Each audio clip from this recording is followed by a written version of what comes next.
Well, welcome back to the Krueg Show. Larry Krueger with you on a Friday on YouTube. And today our guest, Jack Hammer, who covers the 49ers for the Santa Rosa Press Democrat, the Inside 49er blog, and he's with us on the Krueg Show. Not that we ever run out of 49er topics, man. We could do this day after day after day. In fact, Jack, we're talking Niners, we're talking Warriors, we're talking Giants, we're talking a lot about the draft. We could kind of move all of it aside and just talk Niners and probably connect with the biggest number of people. That's what the NFL audience is right now. And I always kind of knew it to be the case, but until I got into the YouTube space and I actually saw the numbers come across for how many people are engaged when we talk about the Warrior playoffs, Giants baseball in the postgame, as opposed to this story, the Deebo Samuel, Jimmy Garoppolo, Niner soap opera, it's like, I would say 10-1, people want to talk Niners, and there's just insatiable thirst for the topic. It's a great thing. Yeah, and the 49ers do a great job of keeping you, given topics for you. They're just a bonanza of news on a regular basis and stories.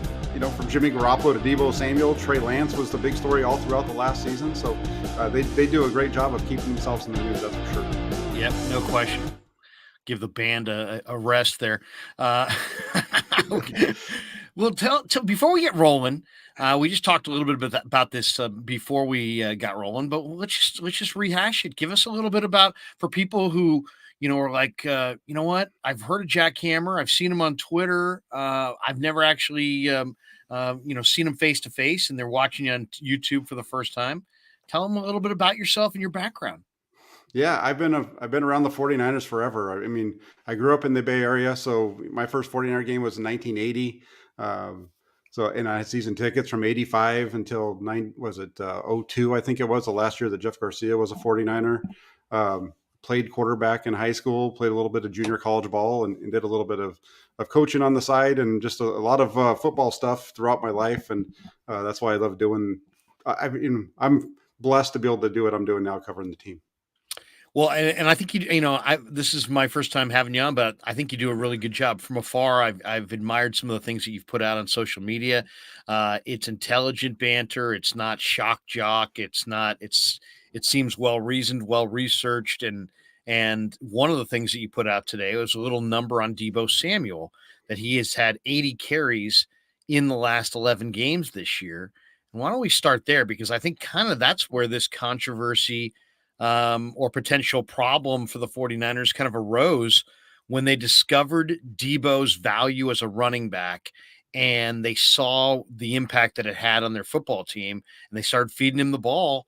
It had a huge impact on their season, and it's had I think even a more significant impact, sadly, on these negotiations.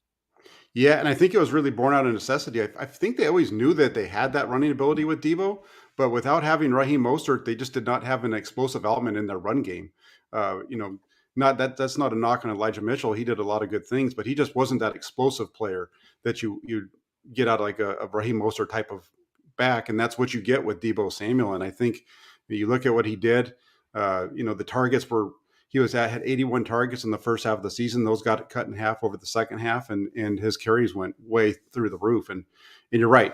I think that's where the 49ers kind of, in some ways, might have cut their nose off to spite their face there, because it seems to me, from what I gather, it seems like I would guess that they're, maybe undersold him a little bit based on the fact that he ran the ball so much last year.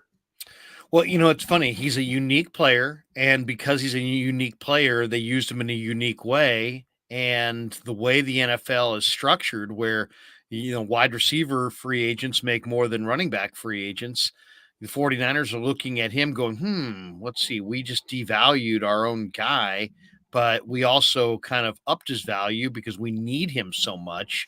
And he's a guy who literally can do the job of two different men on a football team. He can be heck, they used him in short yardage. He can be your between the tackles back. He can be your your dynamic get to the edge back. He replaced Raheem Mostert. In some ways, he was their number one receiver as well. So, this is a very unique player. So that much we know.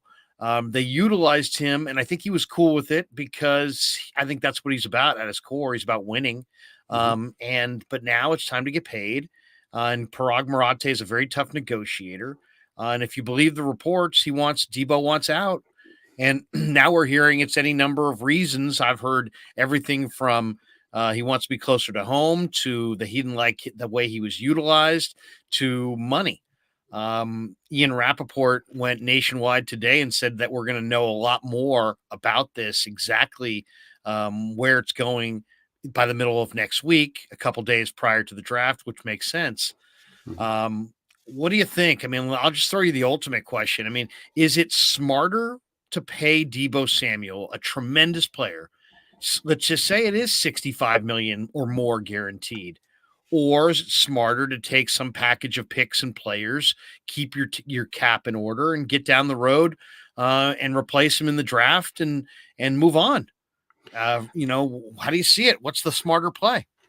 I feel that the smarter play is to go with Deebo Samuel. It's not very often that you get these type of players in your system. I understand that you could go maybe get 3 or 4 other guys for what it would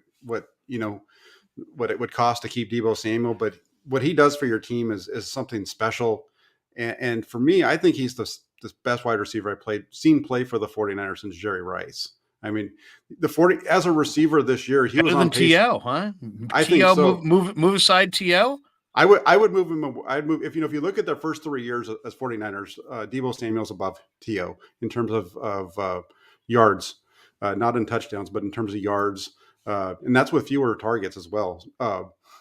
Deebo Samuel was on pace for almost 1,800 yards this year in the 16 game, which would have been the second highest number in 49er history.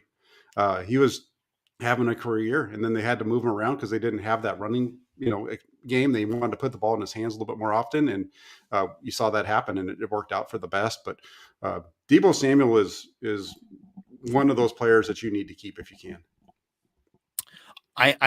On the surface, I agree, but now let's start cutting away at it.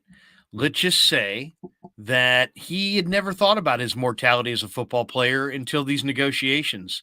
And now that thought's been put in his head, and he may bristle at the idea of any kind of volume of carries. Does that change your idea on bringing him back, or as opposed to moving him on for picks? If he doesn't want to be utilized for any meaningful period of time, except for a gadget here and there as a Mhm. runner, do you still want him back instead of trading him right now at the peak for picks? I would say yes, because and you just look at what again. You go back to where he was last year. He only had 6 carries through the first half of the season, but at the same point, he was, I think, ahead of Jerry Rice in terms of yards after 7 weeks, or he's right around that same level. He was having a tremendous season as a receiver.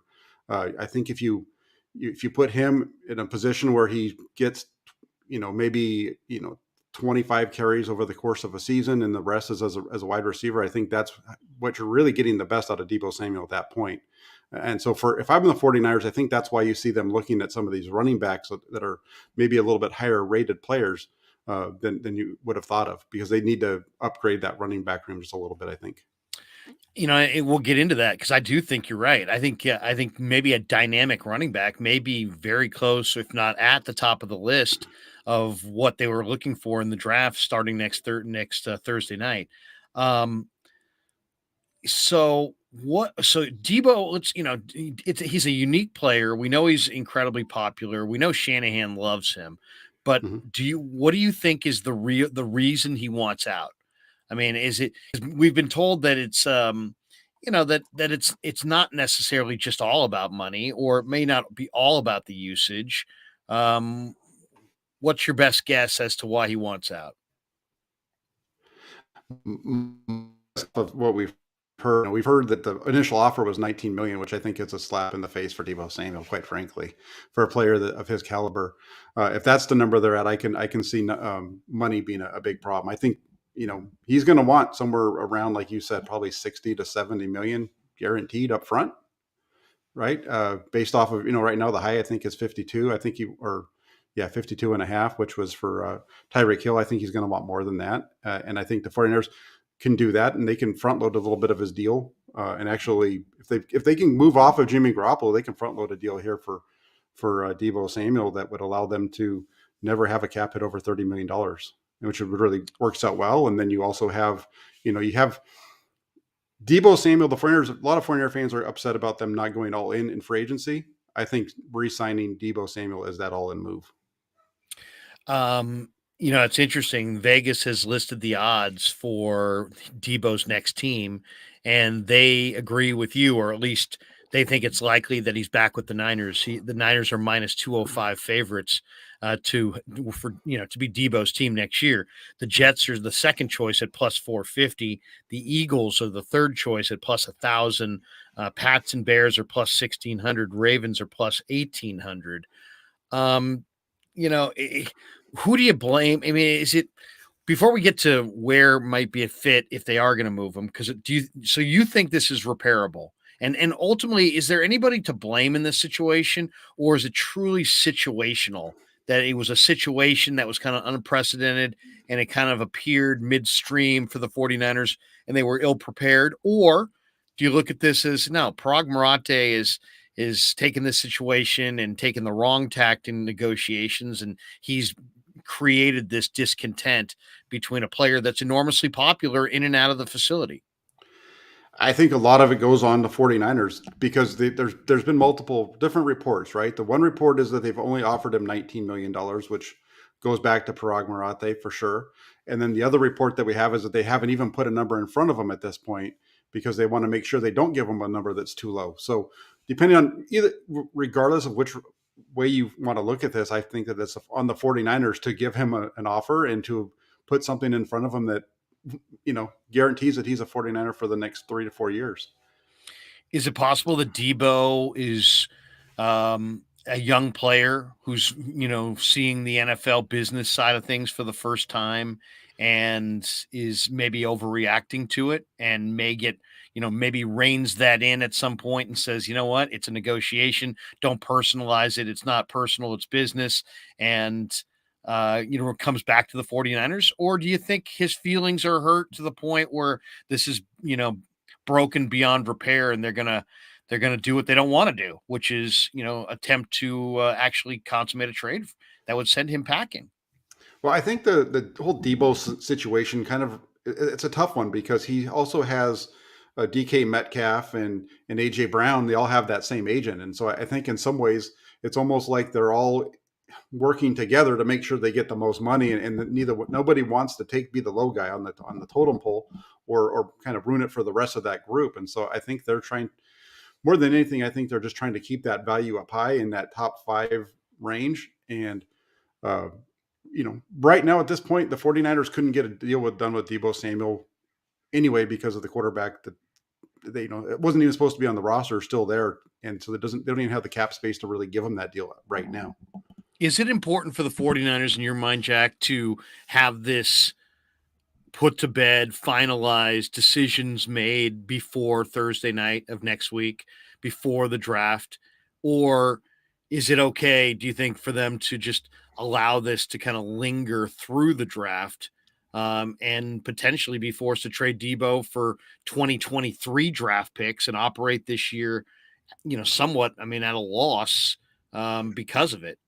Yeah, I mean, putting it the way that you do it, if they're not able to bring him back, then yeah, that would be the worst route to go if they're not able to get something done with him post this draft. So it's on the 49ers to get this thing righted. I never really expected a Deebo Samuel deal to get done at this point in the year. I always expected it to be done more towards July or August because that's typically what the 49ers do with their own guys that they're re-signing that still have years left on their contract.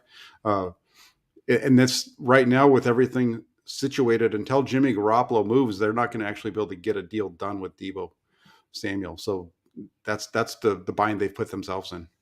What do you think to the people who say, you know what, they don't need to do anything. They can just do absolutely nothing. They have him under contract. They can franchise him next year. Just let him sit and figure it out on his own and don't do a damn thing. Do you like that kind of reactionary stance of, players balk about contract talks all the time. He doesn't have any real leverage here. And so play uber hardball with him and just let him sit? I think that playing, hardball throughout and forcing him to sit is not in the direction of what the 49ers typically do. They kind of try to pride themselves on a player, a player first type of mentality, it seems like. And they've only had this situation with a couple of guys, Raheem Mostert and Robbie Gould, and they were able to eventually get deals done with both of them. This one right now, it's the hot story because this is the best player one of the best players in the NFL last year, and somebody who definitely puts a big light on the 49ers. This is a really huge question for the Niners going forward. There's ramifications any way you look at it. And it's also very possible that, Deebo's agent has said to him, or said to the Niners, he doesn't want to be used as a running back anymore. Mm-hmm. So then you got to think, he doesn't want to be used as a running back anymore. What does that do to his value? That doesn't make him more valuable in our eyes. It makes him less valuable.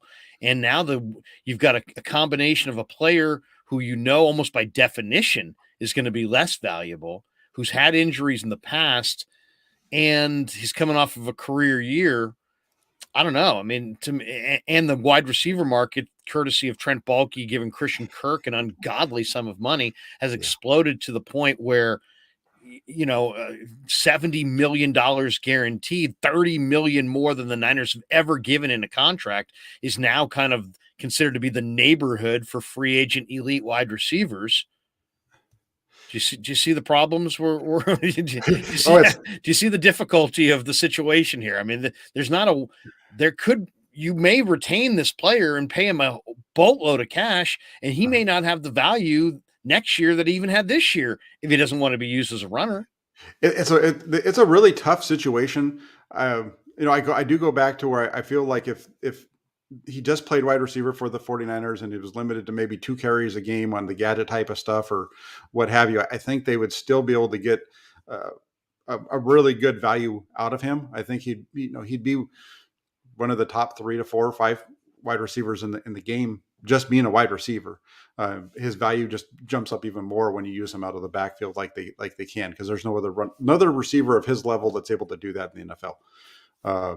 But you're definitely hitting on some points. And the other thing too, everything that the other big money, we're talking about Deebo here, but you also have Nick Bosa, who's the next guy, but they both have the same concerns when it comes to injury history and those types of things. And you don't hear anybody complaining about Nick Bosa possibly being the highest paid defensive end in the league in a year or two.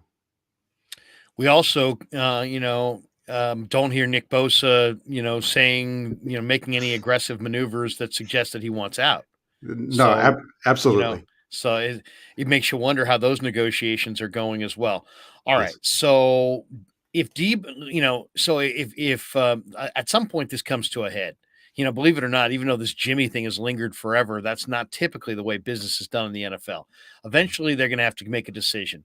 It sounds like, according to what I'm reading, and you're probably reading the same things, the Niners are asking for a king's ransom for Deebo Samuel, as they should. Why? Because he's a unique player. He's the player in some ways that every team is looking for.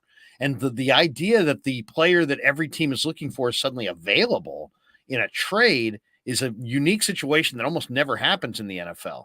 The Vegas odds say the Niners are favored, then Jets, Eagles, Pats, Bears, Ravens. Joe Douglas is under a lot of pressure to win in New York. They got the longest playoff drought in the league. They got 4 picks in the top 38. You're John Lynch. You've already stated you need a bonanza to move this player. Are 4 picks in the top 38 a bonanza, or is that even too much of a bonanza? I mean, what do you think's the most that Lynch could get? Because people can make the Tyreek Hill comparison, Jack. I don't know if that's an apt comparison. Tyreek Hill had problems off the field. Deebo has not had problems off the field. Tyreek Hill was already making huge dollars. Deebo is under contract for another year at reasonable dollars. Then you could franchise tag him if you wanted. So you don't have to necessarily get it done right now. Deebo's at the peak. Kansas City had already paid Mahomes. The Niners are much more favorable. They're not up against it. Leverage where we can't pay this player kind of a thing. What can we get for him? They can keep the player and they can pay the player. So There's some leverage differences there. What's Deebo actually worth in your mind? Is there a price tag that you would consider saying yes to? And what do you think Lynch is after? I think really you're looking at having to get a couple of, and I'm going to take this from John Lynch's perspective. Let's do it that way first. I think he's going to be looking for a couple of first round picks coming back to him. I don't think that they'd be able to get 4 and 10 from New York, but maybe they can get 10 in next year's first, or something along those lines. Otherwise, I think you're looking at, the reality of the situation is it's probably you're either going to get number 10 out of New York for Deebo Samuel, or you'll get 35 and 38, I believe, are the two they have in the second round. I don't think you're going to be able to get multiple first and multiple seconds out of New York to secure Deebo Samuel. Could you get the 10th pick in those 2-2s? Just based on, I think that may even be a little bit of a stretch just based on what we've seen already. Maybe 10 and 38, and you throw in Deebo Samuel and 61, something along those lines might get you that. If you had the 10th pick in the draft, okay, so now let's fast forward to Thursday night. We get to middle of next week. They can't salvage it. The Jets come calling. They make a deal. You get the 10th pick as the front pick of a package. Who are you taking 10th? I don't really know who I would take at number 10. I was kind of looking at this earlier today, and of the guys that are at 10, there's not really anybody right there that really kind of blows your doors off. It's more along, more towards like the about 20, late teens, early 20. And I think Tyler Linderbaum, the center from Iowa, would be right in that area. And he fits a need the Flyers are going to have going into this year, because I don't feel like Alex Mack is going to be back with the team. So I think center. You think he's going to retire? I do think he's going to retire, just based on, he's given up $100,000 to not show up. And it just seems everything right now, at least in my estimation, points to Mac retiring, and then having a competition at center, probably with Kilgore taking over there, unless they bring somebody in. So Linderbaum's a stud, man. I mean, it's really weird to say that about a center, but anybody who hasn't seen the Iowa interior lineman, he's got short arms, and that's always a concern. But you're talking about a tenacious, incredible, franchise-changing type interior player. I'm not saying he's Quentin Nelson, because he doesn't have quite the physical dominant traits at the point, but you're talking about a 10-year plug-and-play starter who's going to grade out, I think, as one of your best linemen, even as a rookie. So, what's that worth? I don't know. I'm not sure how teams value centers and interior offensive linemen, in the first round of the draft. That's the only question I would have. And then the short arm thing, the historical study on that's not favorable. So, sometimes I wonder, if you just watch the tape, Jack, top 10 pick, he's that good of a player. But if you do study the prospect and the historical on the prospect, maybe he goes in the 20s, and he might wind up I wouldn't be shocked at all if he was like, late first round, like the very end of the first round, because of the short arms. We'll see. Right. What about wide receiver? Is there a wide receiver in this draft that you love, or is there a wide receiver in this draft that other people love that you're like, no, can't stand that guy. God, I hope they don't go that direction. Probably my favorite wide receiver in this draft is Garrett Wilson from Ohio State. It's kind of funny because I came across him last year doing a lot of film work on Justin Fields, and it was just this guy just kept popping off the screen. I know Chris Olave was the big name there, but Garrett Wilson just continued to show over and over. I remember going through the process last year of again looking at Justin Fields, and a friend of mine reached out and was like, "Hey, when you're watching that film, who else is popping out?" And I said, Garrett Wilson, I think it was number one. I was like, whoever number one is, that guy just shows up week after week on film, making big play after big play. Yeah. Explosive quickness. I mean, really, this year he just exploded. I mean, 70 catches, 12 touchdowns. Every time you watch the Buckeyes, I mean, they had incredible receivers across the board, as we saw, but Garrett Wilson, he's got stop and start ability. He reminds me a little bit of Calvin Ridley. He's got that similar build, and he's just very, very difficult to defend one-on-one. So he's the guy that I like as well. But then the reason that makes me nervous of them trading for that 10th pick is the rest of those guys, I think, all have bust potential. Jameson Williams is not going to play this year. If he is, it's going to be late in the year. He was a 1-year starter. He's got great speed, but he's very fragile. I think he's strictly an outside receiver. I mean, he's one strong safety shoulder away from, never playing again. I mean, he's so skinny, but he is 4'2", and he is incredibly talented. But if you trade Deebo Samuel, man, there's gonna be some pressure on that receiver coming in to perform right now, and I don't know that he's even going to be on the field. Then there's Drake London from SC, and they attended his pro day, and they probably do like him. He's got great catch radius, huge hands, great. He's a former basketball player. But if you watched him in the Pac-12, I mean, there was no separation there at all. I mean, he was always making contested catches. So I got kind of a question of, can he separate in the NFL? And I know Shanahan, that's one of the things he looks at the most when he's watching receivers. Do they separate? I don't see that separation with London, not at all, for a guy who's going to be picked as high as he is. Olave is super weak, even though he's incredibly fast. I see some weakness, like Dante Pettis-like weakness at the line. I just think, the Jalen Ramseys of the world are just going to put a fist in his chest, and he's never going to be heard from again. So I'm not a big fan of the first round picks. Now, Dotson from Penn State, Wan'Dale Robinson, Khalil Shakir from Boise, maybe Christian Watson from North Dakota State, more of the second round receivers, Jalen Tolbert from South Alabama. I think that's kind of the sweet spot in this draft. And there's some really good receivers after that. I really love Danny Gray. I really love Velus Jones, Tanner Connor. I think if you move Deebo, though, Jack, I think you need a running back. What do you think about using a high pick on Kenneth Walker III out of Michigan State and just trying to replace Deebo with what he really was for you at the end of the year, which was your dynamic Raheem Mostert, get to the edge, big play, explosive runner? I think if you're not going to have Deebo, we're talking receivers, but we probably should be talking about the top of the running back class. Give me your thought on that. Well, let's say they get the 38th pick from the New York Jets. That's the perfect spot to take him. In all the mocks that I've played around with, he's there at that 38 for the 49ers. And yeah, a back like that can be explosive in the running game, and also as a receiver, it fits perfect with what they need. I also want to get your thoughts. By the way, we have our first donation of the show here. Oh heck yeah, Larry Kruger and Jack Hammer. Yes, please keep bringing the filthy fellas. 49er first takes. Look at that. 49er first takes. Appreciate the shout out. And of course the donation. It'll go to a good cause, we promise. Let's talk about Garoppolo. Where are you on Garoppolo? Where are they on Garoppolo? What is the end game on Garoppolo? Jack, make it end. Please make this make this journey come to an end. I really feel like he's going to get traded, and I think he's going to end up in Carolina. Just my gut's been telling me Carolina for a while. It's kind of like you were saying earlier. No, the Jets need to win. Carolina's in that same situation. They need to win. They don't have a quarterback right now.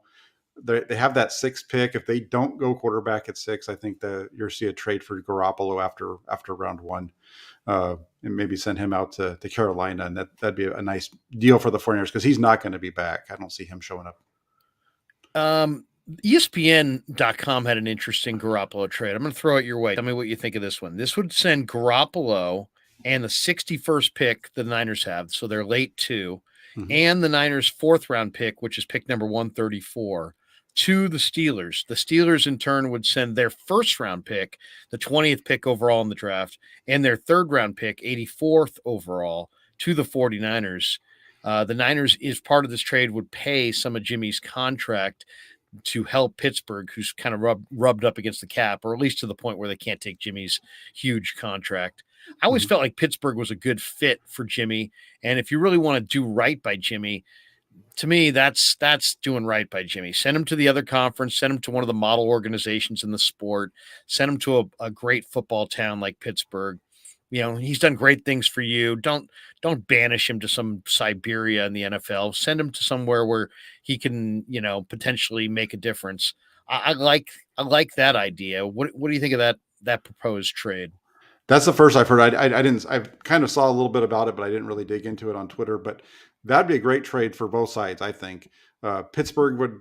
They already have a quarterback in place that can fill in the gaps until Garoppolo is fully healthy and ready to go in training camp. I think that would be a really good deal for both sides. The 49ers at 20, again, that puts them right in that area of being able to get Linderbaum at center. There's some wide receivers that'll probably be in that area as well. I think that's a really good deal for both sides. Yeah, Linderbaum would, now you're talking. Now that's his neighborhood, I think, right there. That's the sweet spot. And I would have no problem with that. I mean, investing in your offensive line, investing in a top tier center like Linderbaum after you just went with Trey Lance. I mean, that could be your center and quarterback combination for the next decade. And Linderbaum is special. He's that special. All right, let's talk a little bit about Chase Claypool, because Claypool has worn out his welcome in Pittsburgh, and there's a lot of talk that they're going to trade him during draft weekend. To me, Jack, I mean, you could look at this receiver group in the rookie class, and there's a lot of talent. I just named a bunch of guys I really like, but they're all rookie receivers, and you know it. I know it. Everybody who knows football knows that rookie receivers are not like rookies at other positions. For whatever reason, the complexity of the NFL game, the depth of the coverage, the quality of the corner play, how everything's so nuanced. It's oftentimes a redshirt type situation, and they don't elevate until sometimes year 2 or 3. So I like the idea, if you're going to move off of Deebo, of getting a receiver in that same window who's ready to roll, because and I know the pressure's to win now, and they're not giving away any seasons. They're trying to win this year. So what do you think about some kind of a deal that would bring Claypool back? It just seems like they like Notre Dame players. This guy flashed big time talent. He's also flashed some immaturity. He kind of danced in a third down situation last year instead of getting the ball down. Kind of lost track of the clock. It was definitely kind of his me moment right there. And I don't know that I think they're going to move him this draft weekend. I think he's a stud wide receiver. I think he'd be a perfect fit opposite Ayuk. Give me your thought on Claypool. Do you think he fits the Niners? Yeah, I think he fits. And the 49ers, if they do move off of Deebo Samuel, they're going to need a receiver that can come in. And a guy like Claypool gives you big play potential right away. I think that Brian Ayuk's going to see his game be elevated a little bit next season, playing along with Trey Lance and that ball going down the field more often. And if you compare him and Claypool together, I think you have a pretty strong wide receiver group. And then you also have Juwan Jennings who can deal with the underneath stuff. And that would give the 49ers a really good 1-2 punch. Yeah, and they'd be real physical. I mean, Jennings is already physical. They'd be physical that much more with Claypool. We got one on the text line. I see Jimmy not leaving this year, unfortunately. And then the next guy says, cut Jimmy, get fresh cap space, recoup the $7 million next year to the cap. What do you think? There's any chance that Jimmy won't be traded? That either he would be cut and set free, or somehow that they would attempt some kind of a restructure and to bring him back in what would have to be considered the most awkward quarterback transition in the history of the National Football League. Yeah, I don't see him showing back up in Santa Clara. I just don't see that happening. I think he's either going to be traded or cut by the time training camp rolls around. I just don't see them. Earlier on in the late in the season, beginning of the offseason, there was some talk of maybe, restructuring and keeping him around. And I would have been totally fine with seeing a quarterback competition between the two, Garoppolo and Lance. But as this thing's kind of played out and you're starting to see go down the road, I don't think that's going to happen. Every sign points to Garoppolo being gone by training camp. Does it bother you where you send Jimmy? Does it bother you where you send Deebo? Because there's a lot of talk that Green Bay, who just moved off of Devontae, would love to have Deebo. To me, I can't make that move. I think, can we not learn from the past? I mean, how wise? I mean, I talked to Carmen Policy a couple of years ago. He's walking around. He's a highly successful man. And yet, you know what? Every third thought is like, I shouldn't have traded Charles Haley to the Cowboys. You know what I mean? It's a regret. I mean, this is literally the exact same thing, maybe worse, if you traded Deebo to the Packers. I don't know that there's a package of talent or picks that would make that an attractive proposition to me. I mean, do you care where Jimmy goes next? Do you care where Deebo goes next?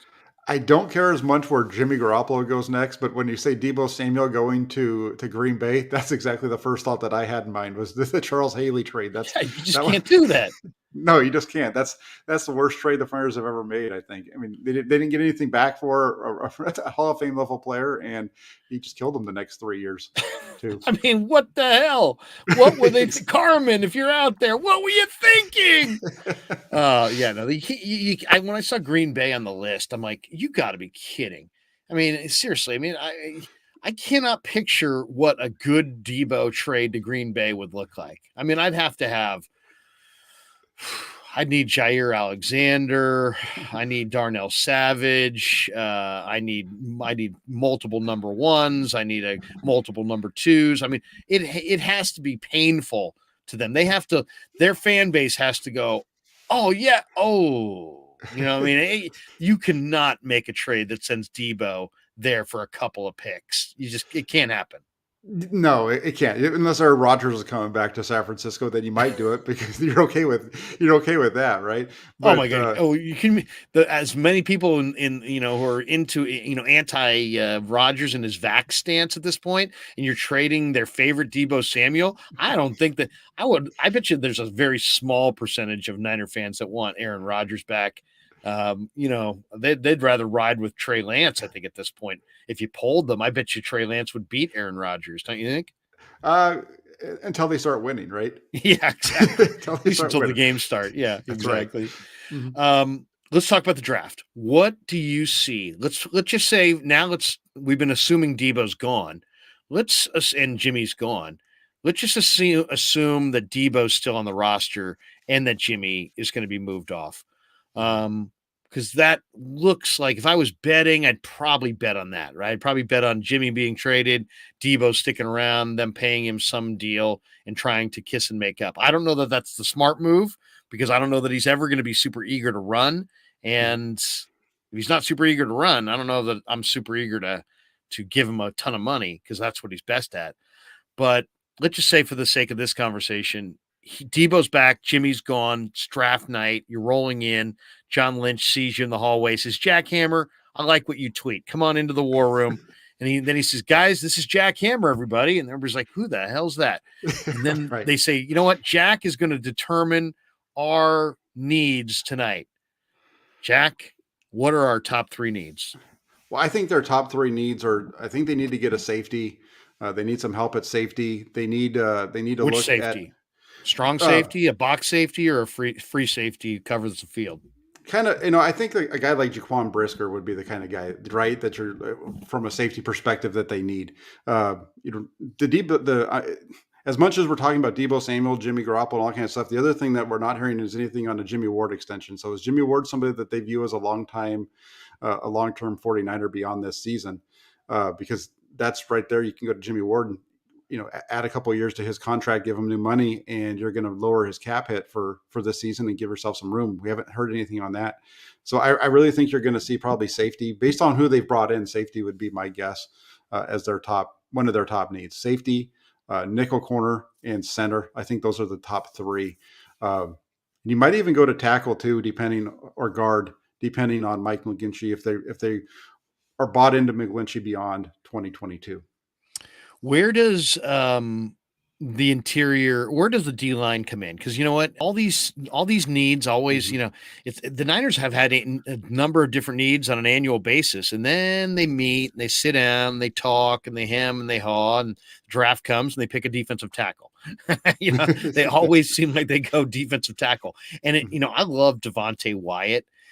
He's like one of my favorite players in this draft. I watched a ton of Georgia this year, and man, I mean, everybody, big Jordan Davis got a lot of the headlines, but Devontae Wyatt's 315 and fast, and you can, if you love playing games up front like their NASCAR package and moving guys around, this guy can knife through. He can play outside, inside. He's strong. He's quick.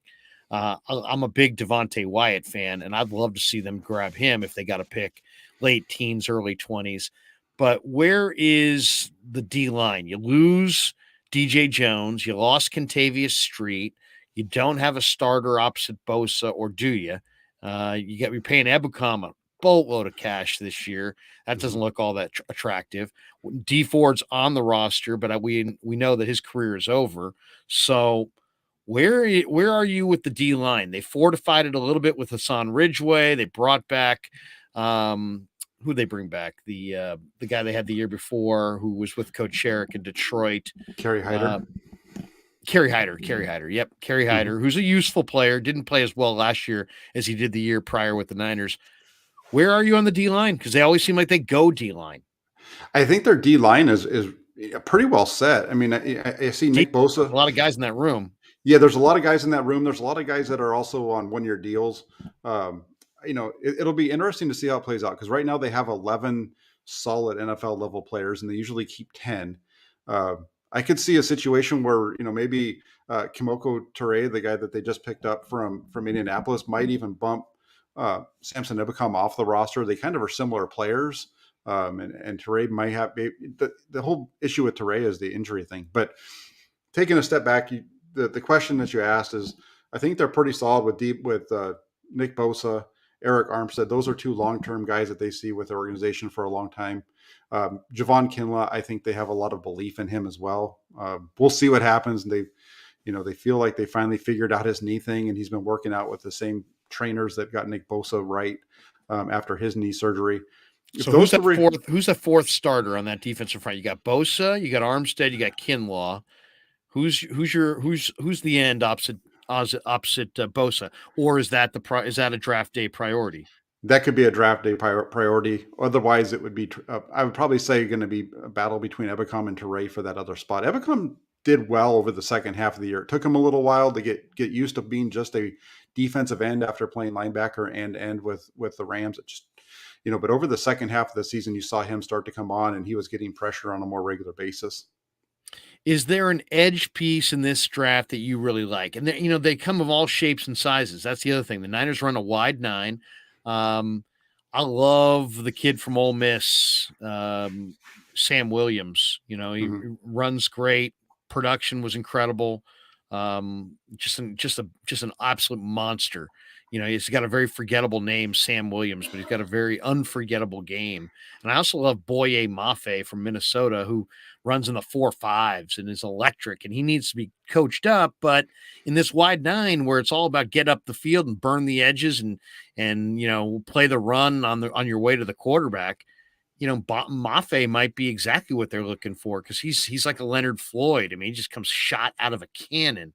He's flying. And there's other guys. There's a kid named Amari Barno, plays for Vatech, who's in this draft, who runs like 4.37. And when you watch him on film, you see him close to the quarterback. You're like, wow, this guy is absolutely electric. D'Angelo Malone. So is that guy opposite that D end that they're looking for in this wide 9? You got guys who are 270, and then you got guys who are like 240. Does it matter what kind of a player is Coach Sherrick looking for opposite Bosa? I think that guy opposite of Bosa is they're looking for that to be a speed guy. So, that's why Ebukam fits there, or Toure fits there. I know you had mentioned the one a couple of the guys that I was thinking. The one was D'Angelo Malone from Western Kentucky. He fits that mold of a guy opposite of Bosa, like the 49ers are trying to look for. So, if they can get somebody like him, I think he might be able to be someone. I don't know if he'd start right off the bat, but he'd definitely be a rotational piece.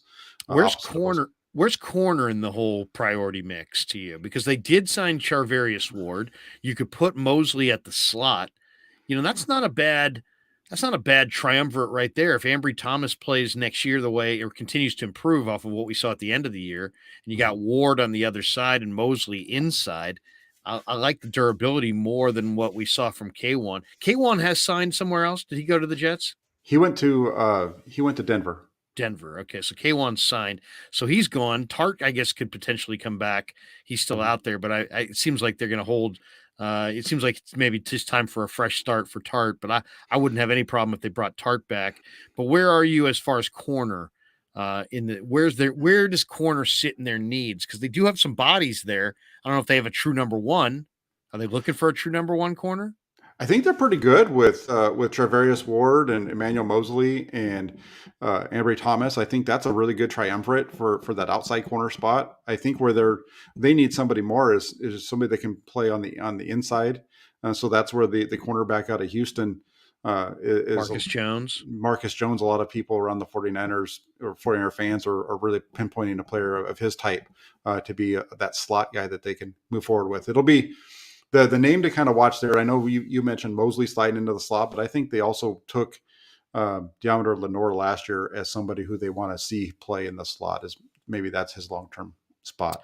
He had a weird year, huh? I mean, he looked good in camp, really feisty, competitive. Then he got toasted by Quez Watkins in Philly, and it was like either he was mentally bothered by that, or that film bothered the DB coach enough where he never saw the field again. I mean, that's an overstatement, but he basically never got anything close to that level of an opportunity the rest of the season.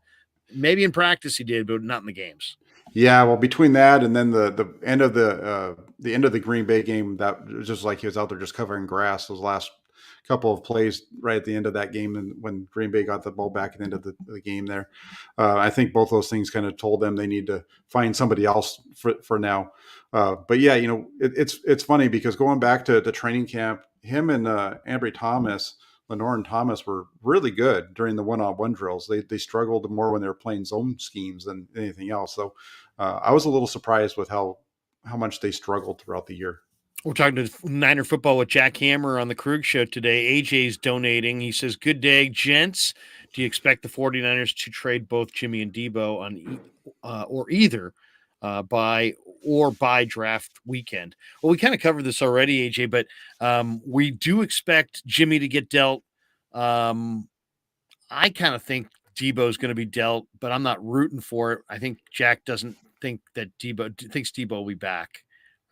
Is that summing that sums up your position, right, Jack? You don't think they'll ultimately trade him. It doesn't sound like they want to, and to me it sounds like a young player who might get over it if they can say and do the right things. But I just don't know what's the smarter play. You know what I mean? I think the Niners can put these pieces back together and retain the player, but I think he's always going to be kind of leery of his running totals and his carry totals. And I don't know that I want a receiver that really is best used as a running back that led the NFL in drops last year, but you're paying top of the scale. And now here's a quarterback that throws a far more uncatchable ball, with a lot of high speed wobbles. And I don't know. I think it might be in their best interest to take the picks and get down the road. But, I'm a draft guy and I kind of see the value, and I don't fall in love with any of these players individually. And I just think the value is always in football with numbers over the individual.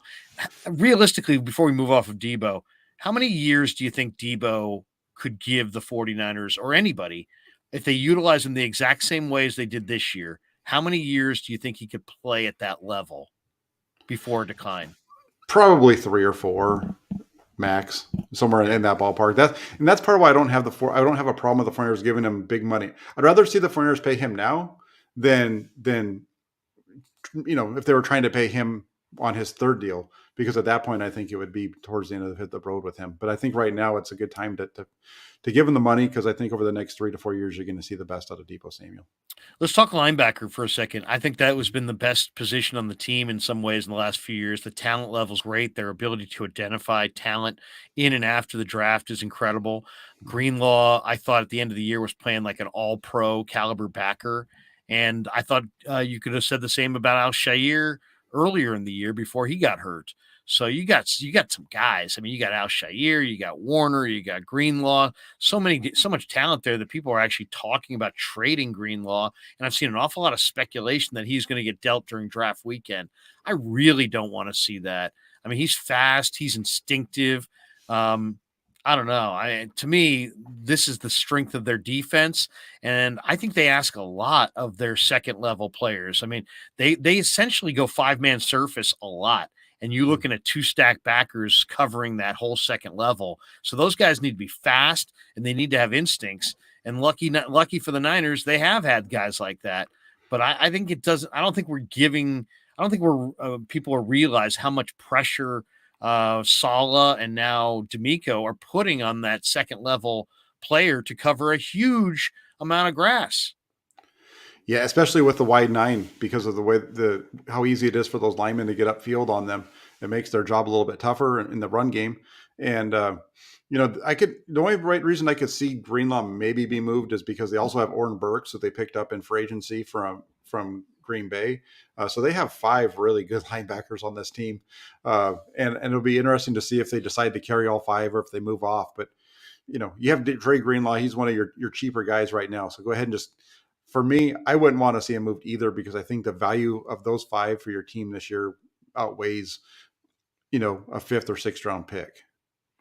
Do you expect the 49ers to be, the other name that I think makes a lot of sense, especially if they trade Deebo?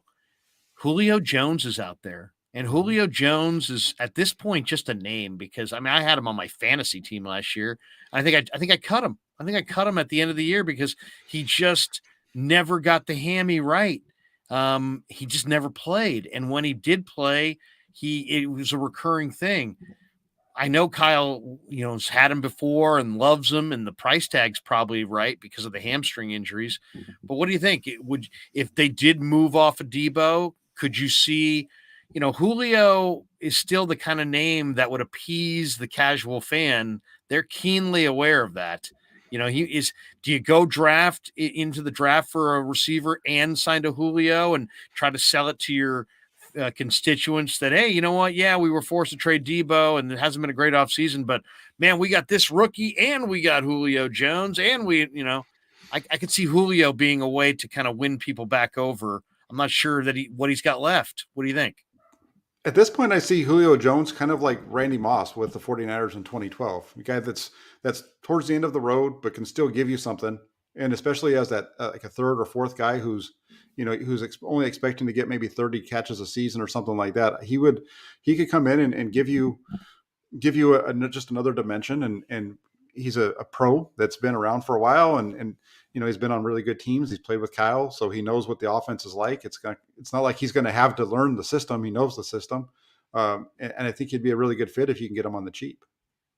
A couple last minutes with Jack Hammer. And Jack, we really appreciate it. A lot of feedback, a lot of people in the chat. This is a hot topic, as you know, right? Because you're doing a lot of this yourself, and people. There's just an insatiable appetite for Niner football, and just a lot to talk about, really. Let's talk a little bit about, are the 49ers going to invest another high pick in a punter? There's a star punter in this draft, and he's awesome. We're talking about 85-yard punts. He makes Wishnowsky look like, child's play. And they used a 4th on Wishnowsky. And I hated that at the time. I actually liked the Stanford punter who went to New England, but New England waited till the 6th round. Mm-hmm. Rosa from San Diego State is like maybe maybe modern day Ray Guy. He might be a Canton, Ohio type player. So what round? If Lynch said, I want this player, what round is the highest round pick you think is a good decision to invest in a punter if it's a great player? Because by all accounts, Areza from San Diego State is a great punter. Well, let's just say that Areza can do everything with the 49ers that he did with San Diego State. I would say a 4th or 5th round pick would be just fine, because that's one of the 49ers' biggest problems last year was field position. They could hardly get the ball they couldn't return the ball past their own 25, and the other opposition was constantly returning it out to the 30 or 35. And if they could have Areza kick the ball into the end zone on these kickoffs every time, or close to it, I think he hit like 72 out of 80 or something. 82, I think, was the number last year with San Diego State. If you could do that with the 49ers, that'd be a big field position win for them. Almost like adding a defensive player, quite frankly. The one position for the 49ers they have not had, in my opinion, in the Shanahan era that I think has cost them, and I want to see them address it in this draft. I want to see a short yardage back. There's a running back from Florida named Damian Pierce. He was on the Bruce Feldman freaks list because of how much weightlifting this guy does as far as squats with his legs, and he's got crazy power and in his legs, and he's one of these guys that keeps the legs churning. He's not a elite running back, but he is an awesome short yardage back that almost cannot be stopped in those situations. I think that's worthy of a mid-round pick. What do you think? I mean, right now it's 4th and 1. The 49ers are on the goal line. They're 1 yard away from winning the Super Bowl. Who are you handing the ball to?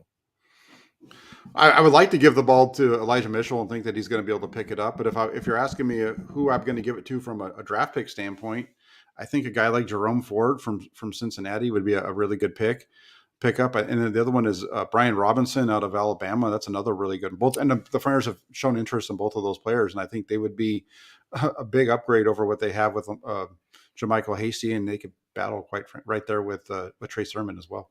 Yeah, it's a great running back draft. Niners have looked at those guys. Robinson's about 230. He's really intriguing. They also looked at Ty Chandler the other day from North Carolina, and I really like Ty Chandler on day 3 of the draft as a running back. Tennessee transfer, finished up at Carolina. Great speed to the edge, almost a perfect scheme fit for Kyle Shanahan. If you get a chance, go check out the highlights on YouTube of Ty Chandler. All right, let's finish up with Trey Lance in the last minute or two. What do you expect to see? I thought Trey Lance improved immeasurably from that Atlanta game or from the Arizona game to the Houston game, but I almost thought I didn't even think he was bad in the Arizona game. I thought that was all on Shanahan. I thought that game plan was putrid. I thought that was the most illogical game plan I've ever seen in my life. Running your quarterback, your future franchise quarterback, through the A gaps on power runs with no lead blockers. For why? I mean, and to what end? I mean, was it a rush to see Nate Sudfeld? I mean, it was an unbelievably ridiculous game plan. I said it on KMBR, and I took a lot of grief when I asked him about it a couple weeks later from some of the Niner people. Where are you with Lance as far as what'd you see this year as far as growth? What do you think? What are you concerned about going into year 2? What are you excited about? I'm really excited to see him play. He showed a tremendous amount of growth, like you already said, from week 5 to week 17, those starts. And throughout training camp last year in the beginning, he was, if you had asked me after the first week or 2 of training camp, I felt like he would have been the starter. He kind of plateaued a little bit, and you saw that. I felt like he played okay in week 5, played much better in week 17. And I just feel like if Kyle Shanahan just goes out there and just runs the offense that he's run for the last 5 years, doesn't do anything tricky, just allows Trey Lance to run his stuff, that Lance could have a huge year. It's what Lance is best at is playing out of the pocket. He'll run the ball if he has to, but he wants to throw. I could see him putting up over 4,300 yards passing, and then adding another 400 yards rushing. I could see him having a really big year in this offense. What are you concerned about? What part of his game are you like, oh, man, we'll see this year? I don't know. I didn't like it last year. My biggest concern is him just really kind of trusting what he's seen, and him and Kyle Shanahan getting on the same page. That's what I saw was there would be guys that are open, and he just quite didn't. I don't think he believed that the guy was there, and so then he'd start the move instead of just delivering the ball. You go back to just the Houston game alone in the first half, there was a couple of times where he had receivers open, and instead of just letting it rip, he starts moving around. And in the second half, he just went and did it. And once he just started playing and trusting what he was seeing, he took off in that game. And then Kyle Shanahan, on top of that, he's able to then start to build upon it because he knows that they're seeing the same things, and it just makes calling the game much easier for him. Jack, awesome stuff. We'll finish. Let me thank the sponsors, and then I got one last question for you. Our first sponsor is Telmetrics.co, and if you're an orthopedic surgeon, an occupational therapist, a chiropractor, a physical therapist, Telmetrics is designed for you to use in your practice. Will greatly benefit your patients. Telmetrics uses computer vision and artificial intelligence and provides a platform for outpatient rehab therapy services, both in clinical and telehealth environments. Using Telmetrics can improve your patient's experience and much more. So for all your sports injuries, or if you're a physical rehabilitation specialist, be sure you go to telmetrics.co. Thanks to Casey Bateman and all the good people at Telmetrics. And then our other sponsor is Dan Coach Emilio, retirement planning specialist, securemoney.com. Give Danny a call. He's at 925-628-9966. A lot of uncertainty around the globe right now with all that's going on in the world.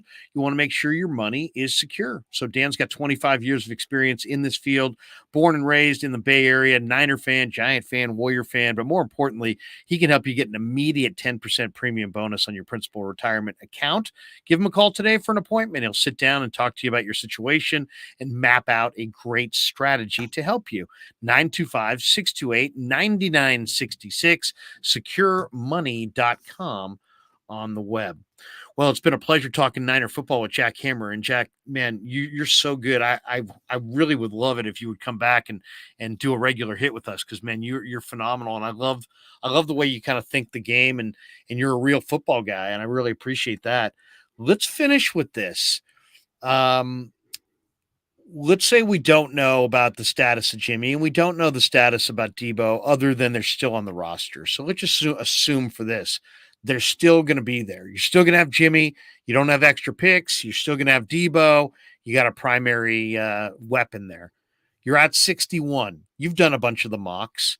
Who's the best player that you've seen fall to 61 in any of the mocks? Who would be the player that would make you, wow, are you kidding me? This guy fell. This is exactly the player they need at 61, and he falls in their lap. It has happened before in the NFL where the player that you need absolutely falls in your lap. Who is that player in your mind for the Niners? The guy that keeps following, and I'm not sure if he blows my, makes my socks go up and down or anything like that, but is the defensive end out of South Carolina, Kingsley.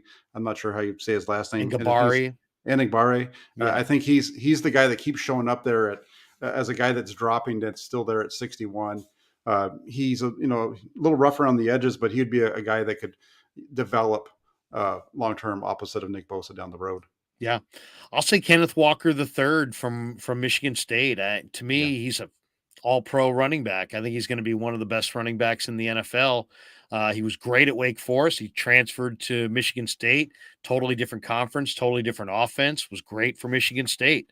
So I love Kenneth Walker III. I know it's not typically, you don't want to take running backs high, but man, if you're staring at Kenneth Walker III, you're at 61 at the end of round 2. I'd say consider yourself blessed. Turn in the card and figure out your needs from there. Jack, great stuff, man. Thanks for coming on, and tell people if they hear you here and they want to hear what you have to say about the NFL, hear what you have to say about the Niners, hear your breakdown on how you feel about the draft coming up next weekend. Where can people find you? I know you're at the Santa Rosa Press Democrat, but give people an idea of where they can find you in the on the social media platforms. Well, you have my Twitter handle there at the bottom at @JackHammer_NFL. That's on Twitter. On my Twitter, it has a link to my YouTube channel that I have, and then 49ers.pressdemocrat.com. That's where all of the writing that I do shows up. So. Awesome stuff, man. You're seriously a real pleasure to have you with us. And we should tell everybody, be sure to hit the like and subscribe button, and be extra sure to hit the notification bell so you can be alerted next time the Krueg Show is airing. Love you guys. Having a lot of fun in the YouTube space. Thanks for supporting my channel, the Krueg Show. Thanks to Len. Thanks to Ryan. Thanks to the sponsors. Thanks to Jack. Thanks to all of you. See you next time. Yeah, never met a man I've